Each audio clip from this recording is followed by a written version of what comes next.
Hello and welcome back to L&D Disrupt Live, the podcast that's powered by How Now. This week's episode is all about the brain and L&D, and I'm joined by Lauren Waldman, who you might know as the Learning Pirate, for a no BS chat about learning science. We discuss issues like what learning science really means in practice, why L&D's mindset and perception of themselves matters, the foundations for behaviour change, the importance of collaboration when it comes to learning science, and designing learning with the brain in mind.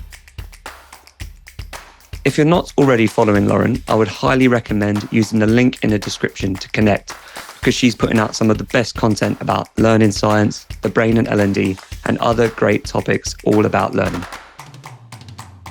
A final reminder to subscribe if you haven't already, because we've got some great conversations and guests coming up, including a chat with HiBob's Winnie Amoaku about the relationship between HR and L&D, an episode all about advice for solo and small L&D teams, conversations about the big HR and L&D trends for 2024, and much, much more. But that's it from me. So here's my conversation with the wonderful Lauren Waldman. But before we get into all of that, Lauren, it'd be cool for people to hear who you are, what it is you do, what your background is. Oh man. Okay. Well, I'm Lauren. Most people know, I don't even have a name anymore. I don't think in the industry. It's just the pirate. The pirate's now here. That's cool. If you know me as the Learning Pirate or the brand, I'm happy with that. But as Gary said, I've been in the industry for a very long time and came in to the sciences almost a decade ago now. So it's basically this amazing journey of learning myself, which is why those of you who've heard me speak before know how utterly passionate I am about getting the accurate information out to us. As a scientist now, I've been donned with that title and certified, triple certified now in neuroscience, which is even crazy for me to say, because man, was that some hard learning. We can talk about how hard learning is when we get into the conversation. So I just kind of now sit between a practitioner in our industry as, former CLO and as a scientist and as a science translator. Perfect. Yeah, how long actually does it take to do, obviously you said triple certified, how long was the last sort of degree that you did in learning science? On average, because I spaced them out, so it was, every year and a half to 2 years. So we're talking about like maybe I'll study, the first one was just over a year, the second one was just under a year, the third one took me, I spaced it out under 2 years. So it's a lot. And in between, you're just reading and researching and trying to keep up, which you should just never even bother trying to keep up with all the research that comes out. Well, just follow someone like yourself who can, like you said, who's done all the hard work. Perfect. So let's get into this first question. I guess for a typical organization, what does learning science actually mean, and what does using it in practice actually look like? There's very few organizations that are doing it. And I think that's kind of why we're having this discussion today, is how do we get it into the organizations, what it can look like. I think even though we're going to talk a lot about learning as we're going through this hour together, I think what really profoundly hit me was even when I started to study and start diving into the brain and the science itself, you start to realize that yes, it's about being better at your profession, and yes, it's about learning, but at the end of the day, it's about us learning about us as fundamental human beings and what that means to be an operational fundamental human being, and how we can work better with our systems once we know more about that. So when we then throw that into an organizational context, over the past 4 or 5 years, especially during the pandemic, we had workplace well-being, we had psychological safety. This all comes into play. So it really comes down to, and I can, I can ask everyone who's on this call, and you can just drop your answers in the chat. Maybe some of you will say no, but if you had the chance, or if I gave you the pages to the operational manual of your brain, like, would you want to take a look? Would you want to see how things worked under there? Yes. Okay, Gary's a hard yes. Kevin's like a hell no. And we're not getting into the gory, gooey, blood and whatnot. This is just like, hey, this area of my brain does this. And if I know that it does that, then I can do this with it. Yes. An executive summary, Pierce. Yeah. No, actually, I see a little bit of this in, do you know much about the Whoop band? But it's like that band that you wear that essentially measures things like your sleep and your performance, and then the app tells you the things that you did on that day that lead to that. And I think like more people are becoming interested in those things, like how do I optimize performance? But it's more about the things I do across the day or the actions I take over time, isn't it? Yeah, but even, I've had so many conversations, even just in these last couple of weeks, where, I meet neuroscientists, and I ask them, like, wow, how do you go through your day? They know so much more about specific things than I do. I'm like, how do you go through your day knowing this much about our brains? Like, it's just, we see things differently. We look at people differently. We probably articulate ourselves differently. But if we were to follow every bit of science that came out to a T, it's maddening, because, and for anyone who's a fan of the Huberman Lab podcast, I love Andrew. He's a phenomenal researcher, a phenomenal scientist, a great translator, but I swear in small ways, he's ruining my life. It's like, I have to wake up at the same time, got to go to sleep at the same time. I have to look at daylight exposure within the first, hour of me being up, but it's got to be at least 10 minutes. But if it's overcast, I have to be out there for 30 minutes. Don't drink caffeine within the first 12. I'm like, I'm like, it's okay. I give up. Sometimes it's too many, isn't it? I think that's part of what we're looking at today. It's like, what is actually practical versus what is too aspirational or would require too much focus on these small minutiae, I guess. Well, when we're focusing on L&D, we're looking at very specifics, right? So we're looking at, let's talk about some foundational, if we understand foundational knowledge about the brain. And when I say foundational, we're talking very basics, like, what is a memory? How does one encode such memories? Are there different memories? For all of my designers out there, if you're responsible for designing learning, knowing these things is just going to take your ability to design to crazy levels, because all of a sudden we're now understanding, how does attention work and how does focus work? And how, when I'm designing, do I have to take these things into consideration? When we go into the psychologies and we look at the methodologies from that as well, I think a lot of the people on this call, you'll be familiar with the terminology. We'll talk about spacing out your learning, or spaced repetition, or interleaving, semantic encoding. But where are you using it? How are you using it? And when are you using it? That's where the science comes in. No, that makes sense. I know we're going to get to some of the more practical things a little bit later, but I guess, like you said, we're foundational. There's a few things it's worth us discussing maybe before we get to that. And one of them is, obviously, we're talking not just about learning science, but we're talking about learning and the brain in a wider context. And last time we spoke, you shared this interesting research on how L&D perceive themselves and believe they're perceived in the business within their brains. And is that biggest brain battle or first hurdle actually happening in the minds of L&D pros as opposed to practically using learning science in their role? Well, I mean, the first bit of sort of data collection that I did was in preparation for another conference talk that I was doing, and I was just generally curious. So I went on to one of the largest groups on LinkedIn. You can look it up. And the survey is still there. It's Learning, Education, and Training Professionals Group. Excuse me. And there's probably over 600,000 people in that group. And the question that I asked was, how is learning and development, or how is the learning and development function perceived in your organization? And over 1,000 people responded to this, which is a fair amount of data. And what was upsetting about it was, we had the majority of the people were like, yeah, we're a valuable necessity. But the other options were highly misunderstood and were an obligation versus a desire. And those numbers were not far behind. Yeah, we're a valuable necessity. But then when you go in and you start to read the comments, that's when it kind of got a little bit more like, oh, this is how we see ourselves. But it's nothing that we all haven't had conversations with each other in the back end. We're not valued enough. We're under-resourced. We're deprioritized. We're fighting to show our existence. And then when you look further down in the comments of that, it would, you see like, my whole team was let go. My whole team was made redundant within a day. Like, yeah, mine too. This is very short-sighted thinking. So from our perspective of, we feel like we've got this immense amount of value, but we're just not proving it enough, or we're not being given the opportunity to prove it enough. So that was a little bit harsh for me to see, but then for me to present it to a room full of SVPs and CLOs, it's like, if that's what we're saying about ourselves, what is the rest of the organization saying about us? So it was really eye-opening. I was going to say, what was the sort of reaction from people when you kind of made that point that if you're perceiving yourselves as something that, you know, could be, you know, like dispensable is maybe not the right word, but is potentially a burden or misunderstood. What was the sort of reaction to that?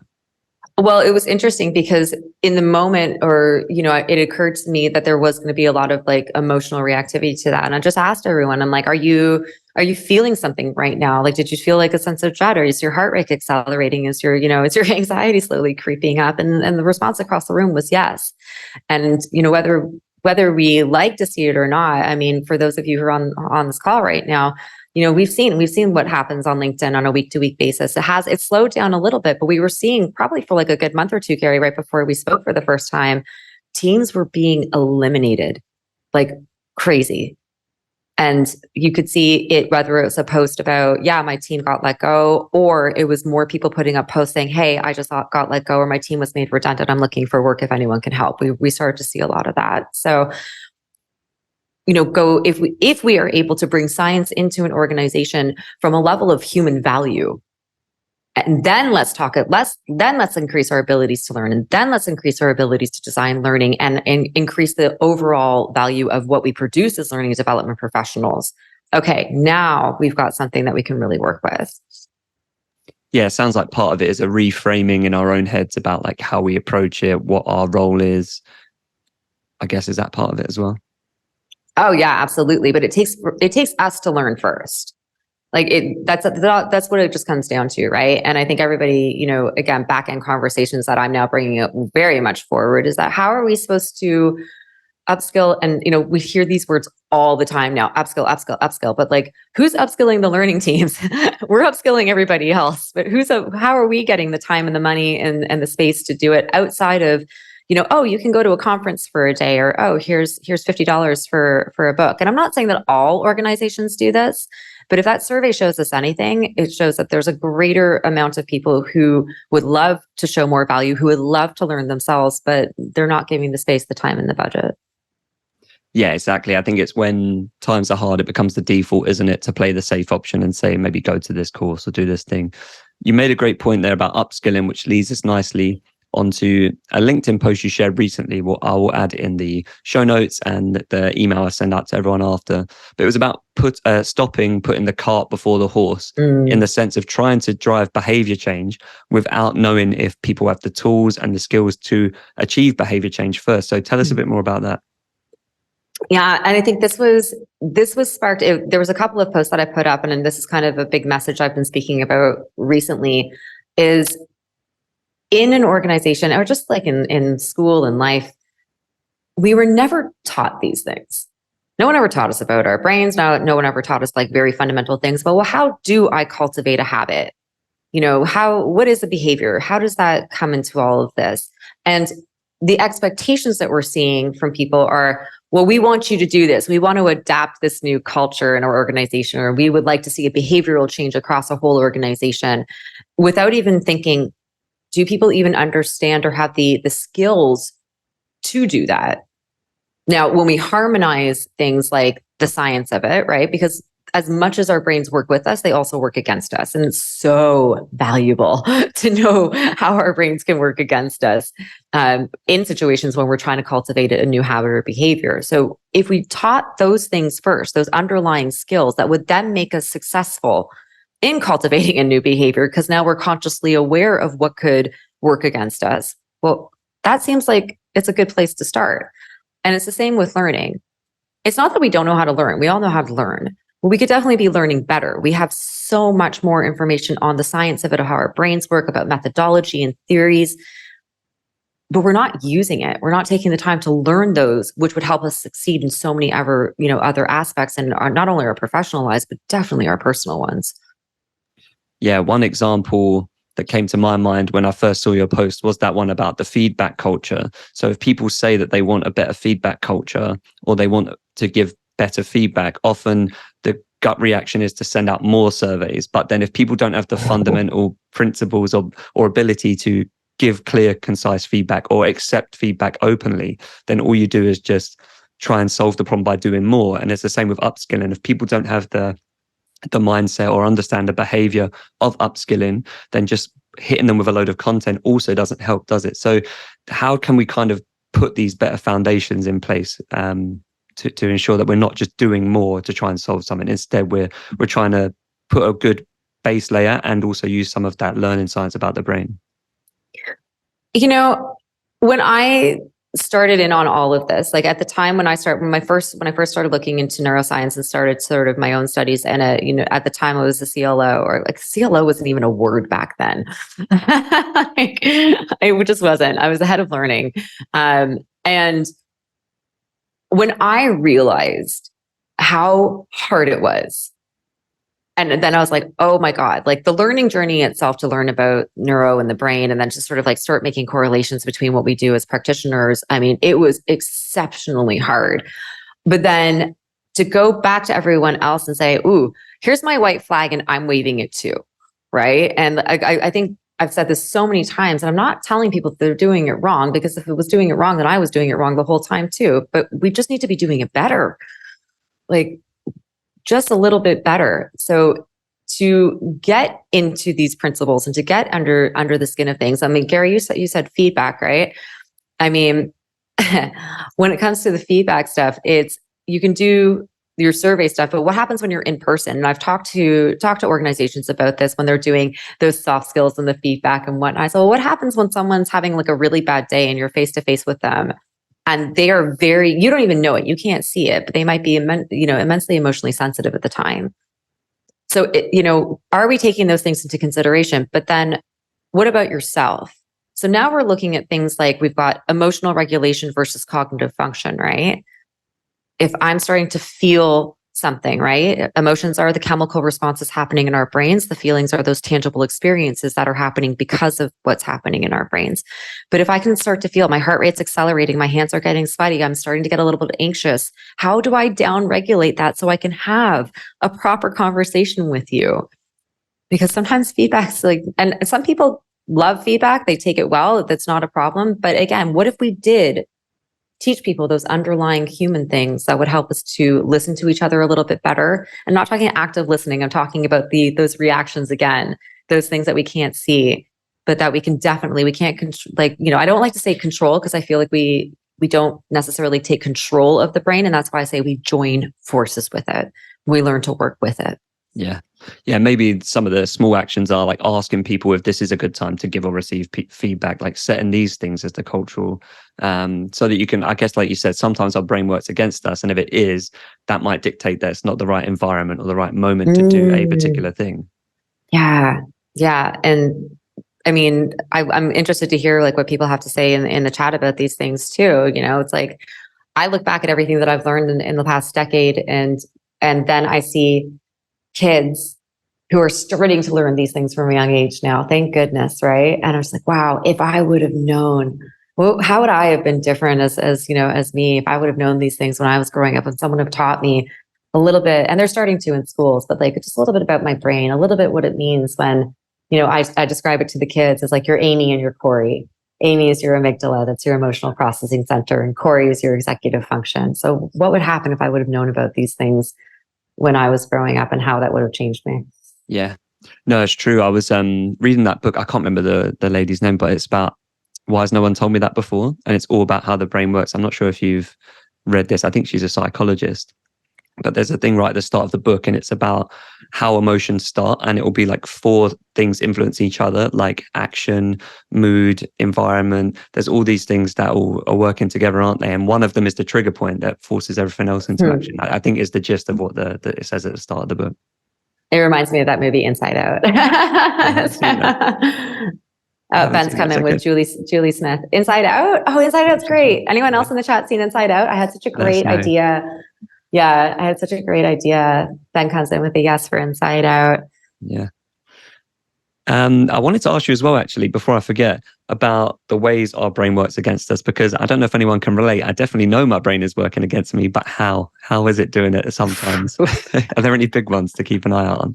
There's so many. I think the one that's probably the most relevant to us in this room today is when it comes to learning, and when we're trying to learn something new, or we're trying to help somebody else learn something new. And the best example I can give is this organization that brought me in to help them with this new initiative that they had, and we have a new shared purpose. I'm like, and they're like, we need to tell everybody about our new shared purpose. I'm like, this is amazing. Great. I'm like, show me what you've got. And I said, show me the old purpose. Like, what was the baseline? And I looked at both of them. I'm like, how is this different? It was so minutely different. Right. And I said to them, well, the brain is always going to go back to the thing that it's most familiar with. And it's a big challenge for us because it's always going to revert back. And so even in that, knowing that we're always going to revert back to what we're comfortable with, it becomes a bigger challenge for us in the learning field to then, how do we design the learning and how do we facilitate the learning to distinguish those things, knowing that that person's brain is going to keep going, no, come back over here. Come on, come back over here. Right? Like, come on.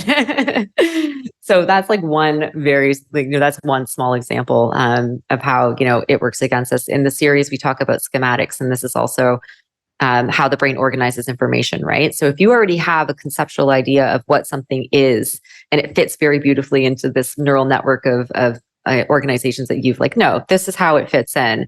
Again, it's very challenging to go in a different pathway.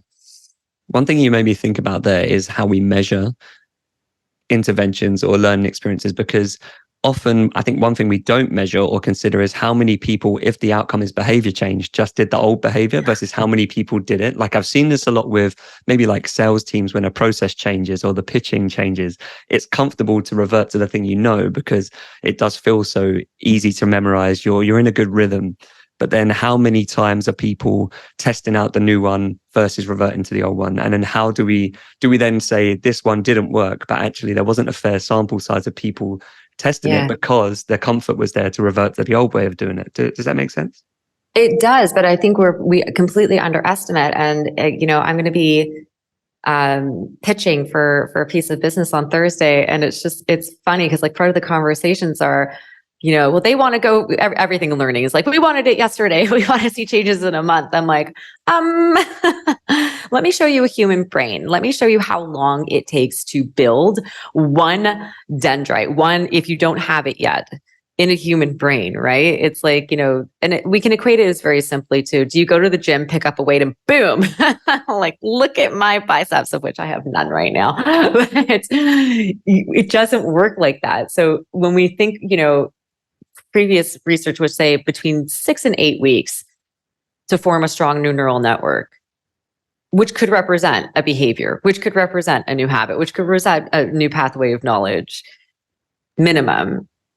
But you wanted it yesterday and then tomorrow. Mm.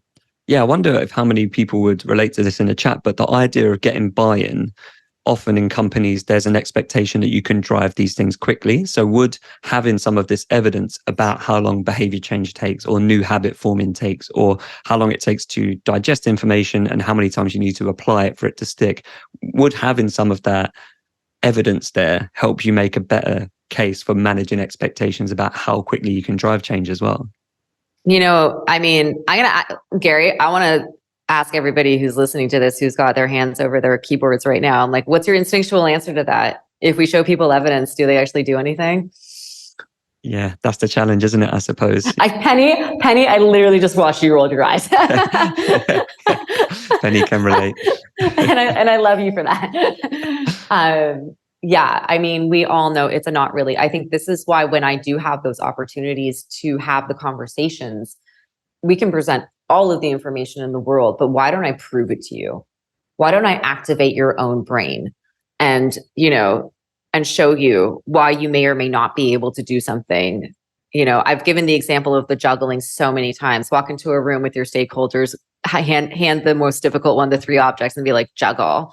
I'm like, no, I can't juggle. Cool, I'll be back tomorrow when you can juggle, right? But this is what you expect of other people. There's a great follow-up comment from Ben in the chat, actually, about showing people evidence. They only listen if it confirms their worldview. So I guess this falls into the category of learning in the brain, but challenging perceptions in the right way, so that if people don't, for example, see the value in learning and they're looking for confirmation bias, are there ways you can kind of unpick that so that you can make a better case? Contextualize to something that is relevant to them. That's what it always comes down to. And that requires a little bit more of a personal conversation, or, just finding out, we're always told to find out what the problem is, find out what the pain point is.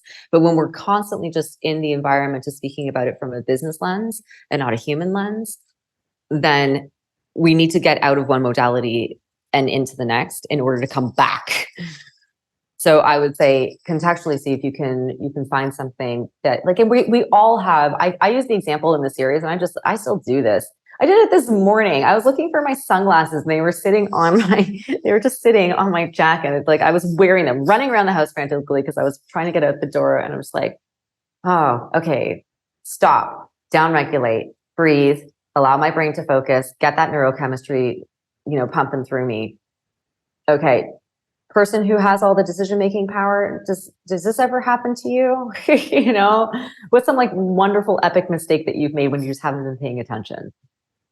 Did you lock your keys in the car once? I've done that. Yes. Did you get on the wrong train and go the other way? Done that too. Also done that. Yeah. No, it's true. I think loads of good comments in the chat reinforcing that have to make it relatable, have to make it fit the context. I guess the other thing is, at the end of the day, people only really care about whether it solves the problem for them or reduces pain for them, I guess. So yeah, that's kind of the mindset, to combine these things with that real understanding of what the problem is for someone, try and solve it, I guess. Well, we can talk to that though, because when I know there's always a lot of problems of like, well, how do we prove ROI and L&D and whatnot? Well, let's speak to what the stakeholders really care about. Are people making money for them? Are you saving time? Are you, acquiring more customers? Like, what is that? What does your scorecard look like is what it comes down to. But how useful is it? We can use the sales team as an example. A sales team who needs to sell new car. And, there's new details to this car. I'm so not a car person, by the way. So I'm just going to make this up as I go. They need to sell something new, and they need to understand what are the new functions of the car, everything about the details of this car. Well, how are we going to teach this to them? Right. First of all, they already know other models and brands. So we know that within their own organization. So it's working against them. We have to design out a program that allows them to use that information in a contextual relevant way. And it's just, how quickly do people actually learn versus how quickly you want them to learn.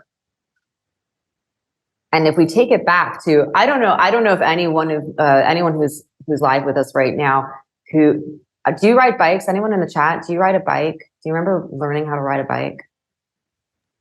Yes, I'm still not very good at riding the bike even now, but I remember that. Right? Like, did you just get on that bike and like go? Because if there's any of you in the audience, I would love to hear that story. But or parallel parking when we were teenagers and learning to drive, because that wasn't horrible. Reversing with like white. These all take time. But the problem is, and whether it's the sales and learning about the cars, or learning to ride a bike, the example, when we take it into an organizational context, is we can learn it and learn our strategies and learn how to learn better. And yes, does that take a little bit more time up front? Yes, it does. However, how much more time is going to be wasted when someone doesn't learn something, doesn't want to tell you that they haven't learned something, and will waste their time Googling, YouTubing, TikToking, Instagramming, like trying to find answers somewhere else because they just didn't learn it? That's an exceptional amount of time wasted. So why not, instead of that, if learning is going to be designed, if the learning being designed is going to be crap, can we at least give people the skills to learn better so that they can discern, okay, what do I know? What don't I know? What do I think I know? I saw somewhere in the chat, someone was asking about how to teach adults about metacognition without being, I think it's condescending. I don't want to scroll back up again. No, that's right. That's it. You design it in without them even knowing. And this is the brilliance about scientific learning design, absolute brilliance of it, is that we can take the theory of metacognition and we can break it down, and we can design in these elements where within the design, we're not allowing someone to get to the end and then realize when they try to transfer, oh, I didn't know that. I didn't know what I was supposed to be doing. Take this into a meeting room, right? You're in a meeting for like an hour and a half. And at the end of the meeting, okay, everyone knows what they're doing. We're good. Great. Okay, go team. Everyone walks out and you go and find your friend and you're like, hey, Gary, what was that thing I was supposed to be doing again? I wasn't really paying attention. If you use the theory in your meeting, Then 10 minutes before everyone leaves, and you just pose a question. Hey, Gary, I told you that I needed you to go ride a bicycle up to the shops and grab me some milk. And you're like, yeah. I'm like, I didn't say that actually. What do you know? What don't you know? What do you think you know? Right. Yeah. And we can use this in our own learning, but for the design of learning as well, to ensure that when we're talking about ROI, and you can feel free, everyone, to use that example, is would you rather have a bunch of time wasted on people trying to look up things that they didn't learn properly in the first place, or would you like them to learn it properly in the first place? Yeah, no, that makes sense. I wanted to change topics slightly about why it's so crucial for L&D pros to spend time learning about how the brain functions and about how we learn, because there's one other good LinkedIn post I'll pop in the post episode email as well. But you discuss some of the benefits of creating a more intentional way of learning, like better focus, better understanding of your own cognitive efforts, building that growth mindset. It feels like understanding how the brain works links to so many of these things we hear people talking about all the time, like a growth culture, a continuous learning culture. And you also mentioned that often people don't see the correlation to the performance or ROI. So yeah, why is it, I guess maybe just break that down for us a bit, how important it is that we spend time working out how the brain works. Can I just ask everybody, like, just make a comment on this for me right now? Because do we hear how ridiculous even asking this question is? Why should L&D people be learning about learning? Does anyone else think that's ridiculous? And yet this is the conversation. I would really love to hear what you guys think about this one. Because these are the conversations that I'm having all the time, is I need to defend why, as a learning practitioner, we should be upskilling ourselves and learning. Who sees the problem with this? I'm just going to throw that out, and everyone can just sort of put their thoughts in the chat on that one. Why though? Okay, fundamental human, it's almost everything that we've been talking about, Gary. It's take the learning part away from it, and let's say that we're just learning about ourselves as fundamental human beings. What if I understood that when I am stressed out, or I'm feeling these moments of anxiety, or I see that I have a presentation to do or a proposal and I've got the clock ticking against me, but what if I know that I'm going to emotionally react 4 times faster than I will logically act? What does that mean now to the way that I can perform and show up in my work and as a human being? Well, okay, well, that means that I'm going to get emotional quicker. Well, what can I do about it? Oh, well, I know these techniques where it be through breath work, or through change of environment, or through a havening technique, that I can now harness that. And that to me is incredibly powerful as a fundamental human being, but then also I can get back to work. I can get back to work and be more productive. Why do I care about attention? Well, because if my attention's split, I'm not focusing. So for me to be able to have those moments of conscious awareness in, being, let's call it going meta, and in the moment go, Lauren, you're not paying attention. Like, you're supposed to be paying attention to this thing on your screen, or, you're supposed to be paying attention to the webinar that you're on right now, but you're thinking about what you want to have for lunch, or you've got a tab open because you forgot to check out your Amazon cart. And in that moment go, oh, you ain't paying attention. Then I'm going to stop what I'm doing. Because why push myself? We talk about how we work against the brain. This is another example of how we work against it. Why push myself into a state that I'm not in yet? Give myself a chance to step away and come back and warm up again.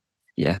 This is, you made me think of 2 things there. One is something I do myself, is ask myself if this is a good time. Like you say, if I'm going to be, especially if it's giving feedback, if I'm in an emotional state, I might as well wait until the next day when I'm more likely to approach it more rationally.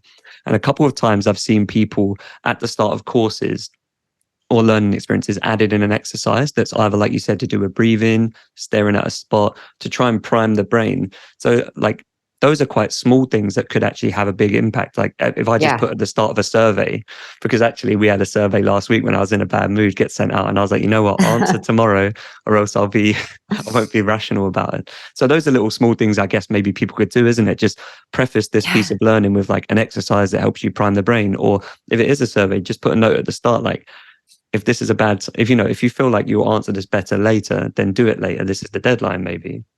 Yeah. I mean, even in the series, the series that I created, it has those moments in there.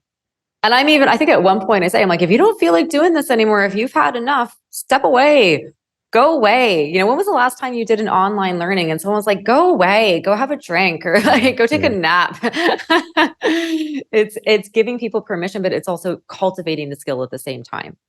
Because I think what the biggest challenge is when it comes to getting learning sciences and brain sciences not only into our organizations but into our educational systems is that because our behaviors and our habits are so strong because they've been cultivated over decades and centuries worth of an educational system that really has maintained a steady course for hundreds of years, and that's how we were all brought up for the most part in our learning.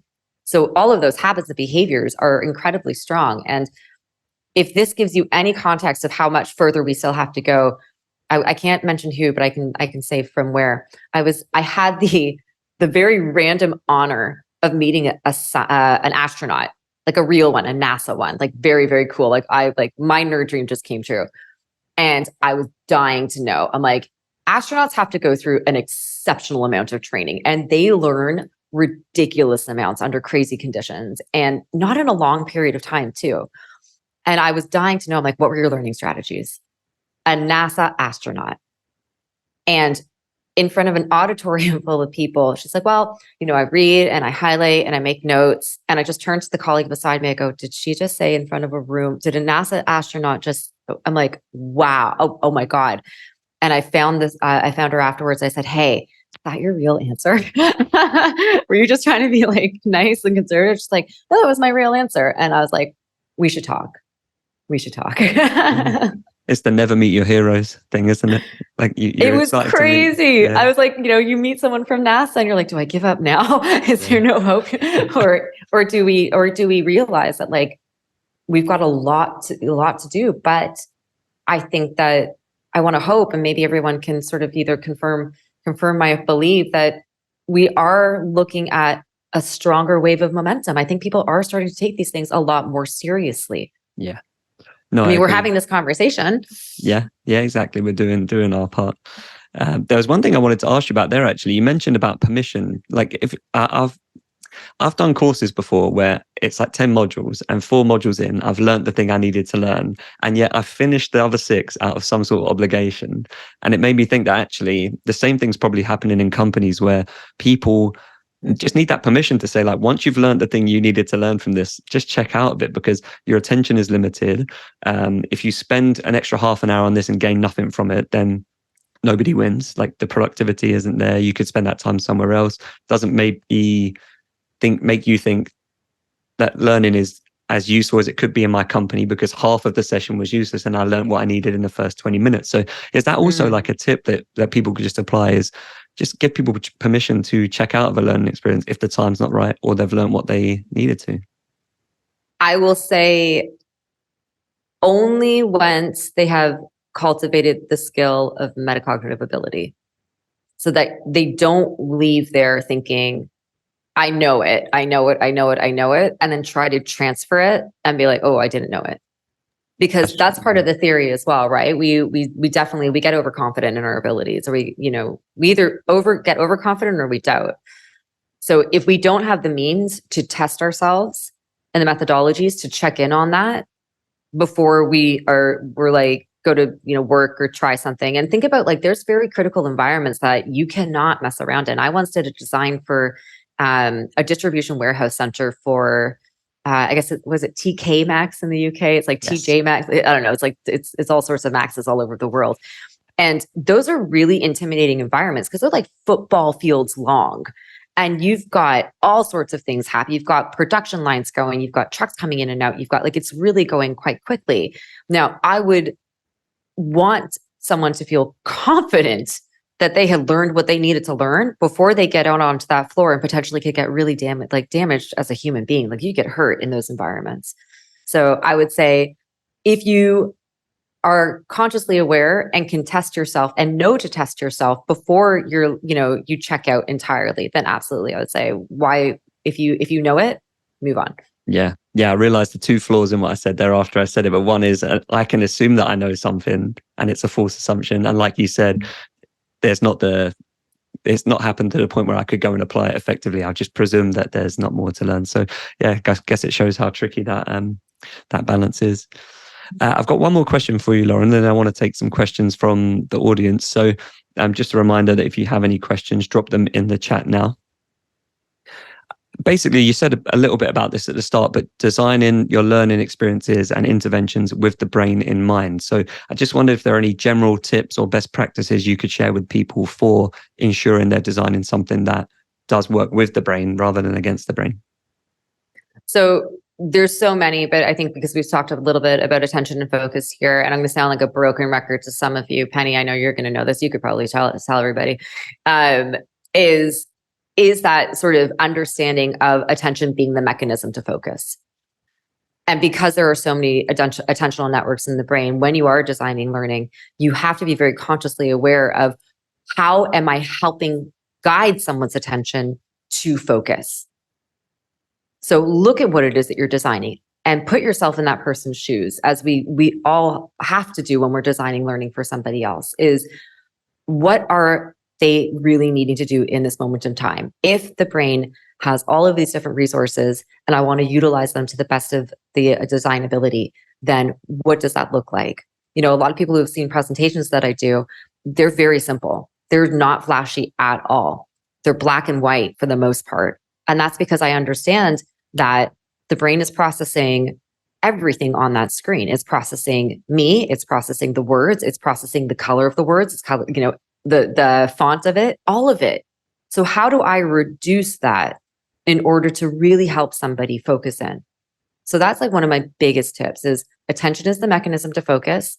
How do you help someone guide their attention to focus on what they need to learn?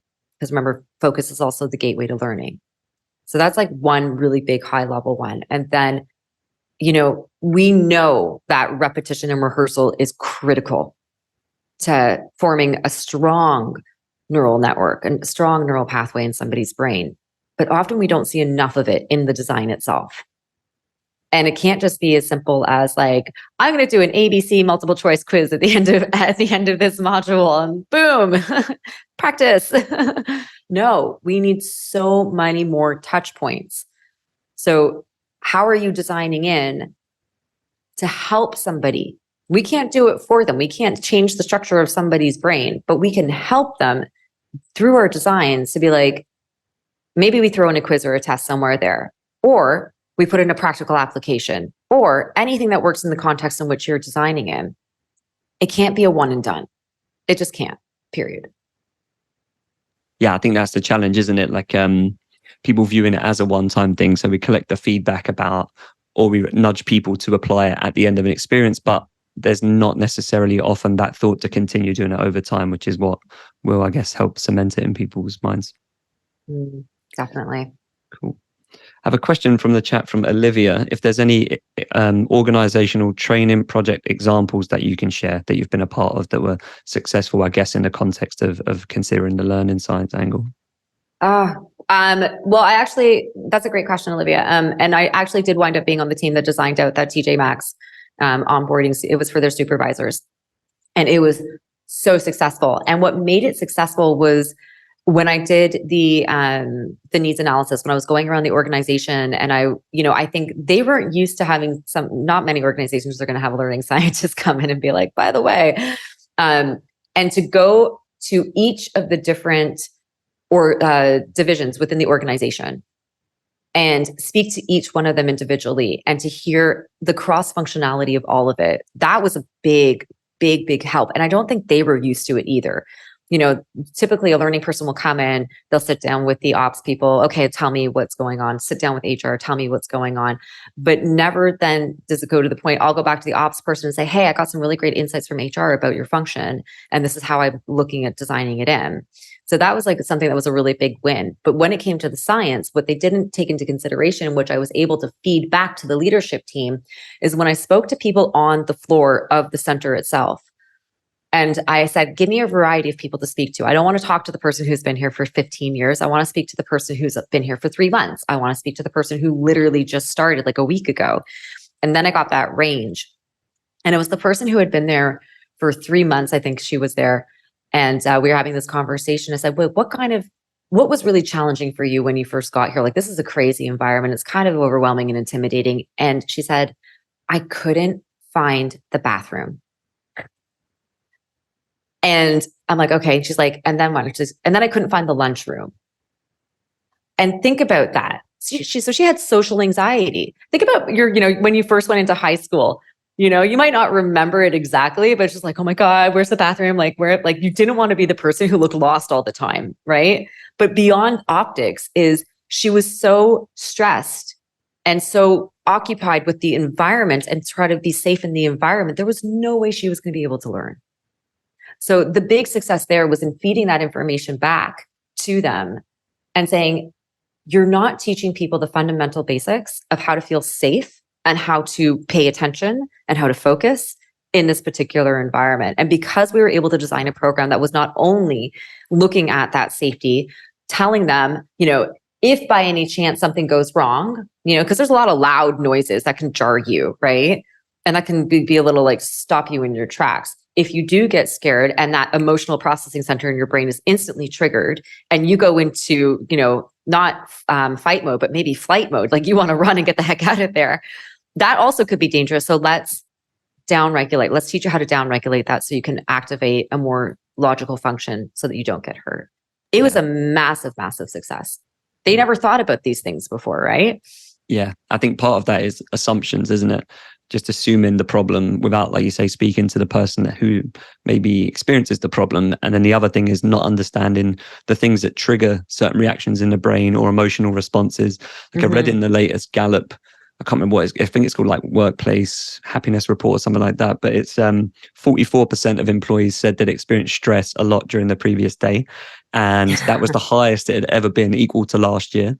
But I think a lot of companies are maybe overlooking that point. Like they'll go, here's the problem to solve, here's the the intervention, but actually what's happening between there in people's brains, in the environments that's dictating whether or not that intervention is a success and solves the problem we started out to solve, I guess. Oh my God. And think about a different company. This one was great. And I won't say who it is because you'll all know them for sure. But they asked me to come in to do a redesign of one of their onboarding programs. And I looked at it. First of all, it was ridiculously long. But then the first week, when I looked at how they had chunked out, it was like 3 times a day, the new person was meeting somebody else new. I was like, here, meet Gary. Here, meet Penny. Here, meet Jane. Here, meet Lionel. I'm like, and then learn what Jane and Penny and Lionel and everybody does. And this went on for a solid week.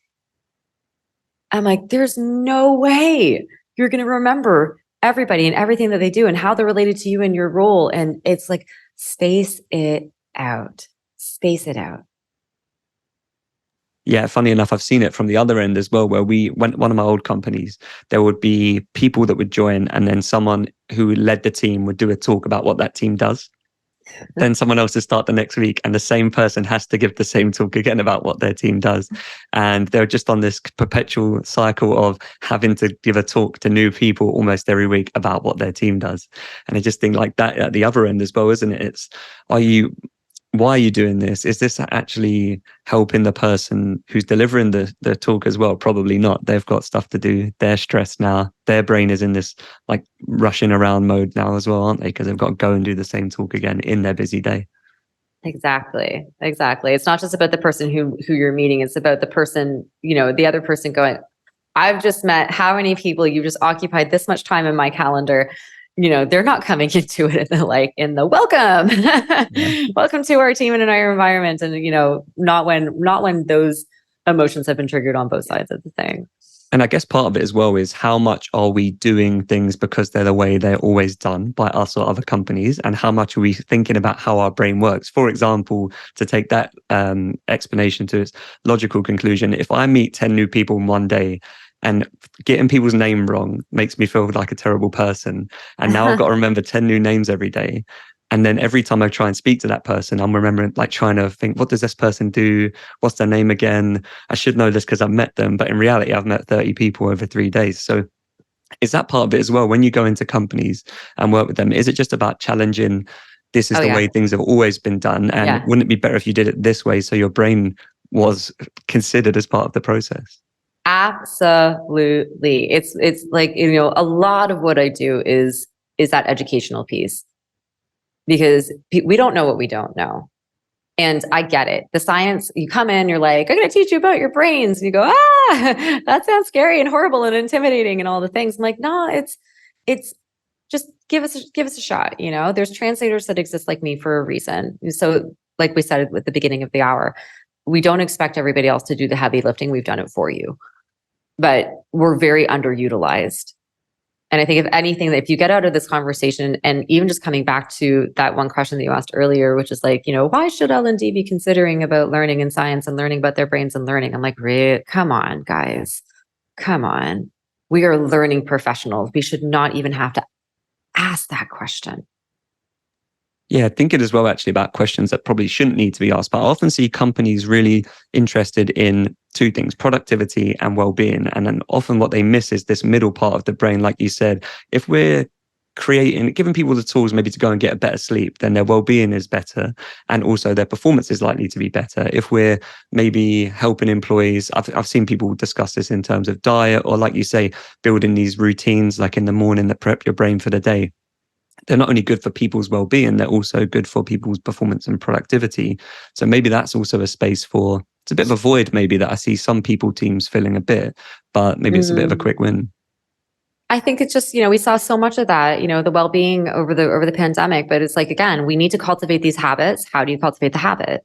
If I want to wake up earlier, if I want to go for a run in the morning, which by the way, I never want to do, -30 in Toronto, I do not want to get out of bed and go for a run. But if I did, I'd really have to cultivate that habit. But it's if we are able to monitor ourselves, yes, atomic habits. If we are able to monitor and regulate ourselves, just as our everyday human being peoples, that translates into everything else that we do, professional, personal, all of it. No, that's true. I'm struggling with these at the moment, forming these habits versus the old way taking over. Like I'm trying not to look at my phone for the last and first at least 30 minutes of the day. And most of the days I love that. But I love that. My phone's not anywhere near me. It's not in my room when I sleep. Yeah. It's usually like in a completely different floor. Yeah. No, if no one's tried that is honestly the biggest thing I think that had the best impact. I still sleep terribly. There's too many other variables, but this one at least helps a little bit in terms of, I'll read a book before I go to sleep. Then my first reaction isn't to pick up my phone in the morning. So there's all these other small benefits. Experiment. That's what I tell everybody. Choose one thing and don't put so much pressure on yourself. Just use it as an experiment. Like, can I do this? I don't like running. I don't like jogging. And I wanted to see, could I just do it? And I'm like, well, I'm not going to just instantly get up, put on my sneakers and run 5K. That's not Lauren at all. But I was like, can I jog? Not even to the end of my street. I was like, how you've got like the sidewalk blocks? I'm like, can I just jog 3 of those? I'm like, I can do that. I can jog 3 of those, right? And then sort of like my motivation and my internal narrative goes like, oh, come on, Lauren, you can do 3 more of those. Now, just so you know, this experiment failed. I still don't jog. But my motivation's very low. Yeah. But I could if I want. I could if I want to. I did teach myself how to juggle though, using science. Okay, nice. It might be a nice note to end on actually, because I just realized we're coming right to the end of time, but it's part of this as well, just to, like you say, be a bit kinder on yourself, realize the brain is a complex thing. You can always try and take the right actions, but it's easy to fall into old habits. It's more complex than just thinking I'll do it this way and then being able to follow through. Yeah. And please just remind, besides just being like gentle with yourself, celebrate it as well. I was teaching someone this yesterday in the car and she's like, blah, blah, blah, blah. And she had this moment. She's like, wait, but then I realized I was doing this. I'm like, great. The next time that you realize you're doing it, stop and be like, yes, go me. I do it all the time. Like, yeah, Lauren, yes, you remembered not to eat that 5th piece. You want to take that, don't do it. It's those things, but you have to sort of, again, part of training ourselves and training our brains and building those strong networks are recognizing and celebrating our successes, and I do it just as much as this morning, like I said, running around looking for my sunglasses that are just literally sitting on my chest. I'm like, Lauren, I reprimand myself too. I'm like, come on. Yeah, it's easy to do that though, because you get so worked up. Like if you ever looked for your phone in your bag and it's in there, but you're already in such a fluster that you can't find it. Perfect. Lauren, just quickly as well, obviously you do a lot of courses and online content that people could really benefit from. So I don't know if you wanted to explain a little bit about that before we wrap up as well. Oh God, I hate the word course. I even say I think you shouldn't have used that. Yeah. I know. So it's just been so bastardized. Joining forces with your brain. I think I know some of you on this call have gone through the journey, or you're still on the journey right now. But joining forces with your brain pretty much helps to encompass everything that we talked about in this last hour. It's a scientifically designed learning journey, which enhances your ability to learn, but it's teaching you all about those wonderful things that we've talked about. It's what's going on in your brain when you've got a little bit of stress happening. Why is stress good for us? Why is it bad for us? How do things organize in there? But the beauty of it being scientifically designed and using all of the method and the theory is that we're helping people to cultivate these skills as they go through the journey. So it's not like, hey, if you do this, you can focus better. No, we're going to give you experiments and we're going to practice so that you actually can over the course of time. So joining forces with your brain is I call it very lovingly my symphony. And for my instructional designers out there who have looked at it, or those who haven't seen it yet, who are going to take a look at the series, I can tell you it's about an hour and a half worth of content right now that took almost a year to create. Yeah. And it doesn't have to take that long. It was also part of the research. Yeah. But now I can understand why you call it a symphony then, because it lots of time and effort and consideration gone into it. Yeah. Perfect. That brings us nicely to time. So Lauren, I just want to say massive thank you for joining us. I will put the links to where people can connect with Lauren and find out more about everything you do at the Learning Pirate in the description and the post-show email as well. And other than that, just a massive thank you to everyone for joining us today as well. Yeah, thanks everyone.